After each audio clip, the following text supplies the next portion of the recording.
Hi hello नमस्कार. मी क्रांती आणि क्रांतीवीर ब्लॉग्समध्ये तुम्हा सर्वांचे खूप खूप स्वागत करते. चला तर मग आपण आज मस्त अशी दही मिरची बनवूयात. सततचा एक प्रश्न असतो, आज भाकरीसोबत काय तोंडी लावायचं, उद्या काय लावायचं. तर हे तोंडी लावण्यासाठी एकदम परफेक्ट आहे.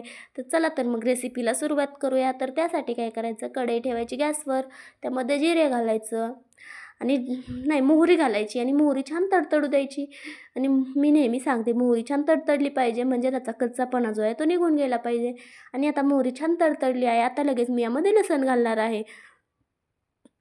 आणि लसण घालून झालं की मग लगेच यामध्ये निम जिरे घालणार आहे आणि हे छान फुलू देणार आहे. जिरे छान फुलू देणार आहे आणि लसण तोपर्यंत हलकासा ब्राऊन रंग येईपर्यंत परतलं जाईल. आणि मग यामध्ये घालणार आहे मिरची. तर ही मिरची मी हातानंच मोडून घेतली होती. मला हव्या त्या आकारात मी कापलेली आहे. तुम्हाला हव्या त्या आकारात तुम्ही ही मिरची कापू शकता. मला अशी हवी होती, मी अशी घेतली. एका मिरचीचे 3 तुकडे मी इथे केलेले आहेत. तुम्ही अगदी बारीक कापू शकता किंवा चॉपरने चॉपही करू शकता आणि दही मिरची ठेचाही बनवू शकता. म्हणजे त्याचा मिक्सरमध्ये बारीक ठेचा करून मग तेही तुम्ही बनवू शकता. तीही रेसिपी हवी असेल तर कमेंट करा. मी तीही रेसिपी याआधी चॅनलवर अपलोड केलेली आहे. तुम्ही ती देखील नक्की पहा आणि ती मिरचीही नक्की बघा. मी ती तुम्हाला डिस्क्रिप्शन बॉक्समध्ये त्याची लिंक देते. ती नक्की बघा तुम्ही. तुम्हाला तीही नक्की आवडेल. आपल्या व्हिडिओला तुम्ही सर्वांनी खूप छान प्रतिसाद दिला. त्या व्हिडिओला आपल्याला 27K व्ह्यूज आलेले आहेत. तर तुमचे सर्वांचे मनापासून धन्यवाद. त्या व्हिडिओला मला खूप छान सपोर्ट केला. ह्याही व्हिडिओला तुम्ही कराल अशी अपेक्षा करते. आणि छान अशी आता मिरची मी इथे परतवून घेतलेली आहे. 2-3 मिनिटं मिरची अगोदर मी इथे परतवून घेतली आणि मग मी यामध्ये थोडीशी हळद आणि थोडीशी धणे पावडर घातली. धणे पावडरनं मिरचीला छान असा एक सुगंध येतो, जी खायला देखील अप्रतिम लागते. त्यामुळे धणे पावडर यामध्ये घालायची आहे. आणि छान अशी धणे पावडर घालून 2 मिनिटं पुन्हा एकदा परतवून ठेवायची आहे. आणि मग आता यामध्ये घालायचं चवीपुरतं मीठ. माझ्या त्या मागच्या मी म्हणलं ना 27K व्ह्यूज त्या रेसिपीला आले. ती रेसिपी एवढी व्हायरल झाली, म्हणजे खूपच व्हायरल नाही म्हणता येणार, पण माझ्यासाठी ते व्ह्यूज खूप जास्त होते. कारण तेवढे व्ह्यूज माझ्या त्या पहिल्या रेसिपीलाच मला तेवढे व्ह्यू आले होते. आणि आता बरेच दिवसापासून माझे व्ह्यू देखील डाऊन झालेले आहेत. खूप व्ह्यू कमी येत आहेत. तर प्लीज या व्हिडिओला तुम्ही मला सपोर्ट करावा असं मला वाटतं. मी तुम्हाला रिक्वेस्ट करेल की मला खरंच सपोर्ट करा. आणि त्या व्हिडिओमध्ये ना मला एक दोन जणांच्या कमेंट आल्या होत्या की मीठ टाकलं नाही. तर तुम्ही पुन्हा एकदा ती रेसिपी नीट बघा. मी त्यामध्ये खरंच मीठ घातलेलं आहे. त्यामुळे यामध्येही मी मीठ आता घातलेलं आहे. त्यावरून मला ते आठवलं, म्हणून मी तुम्हाला सांगितलं.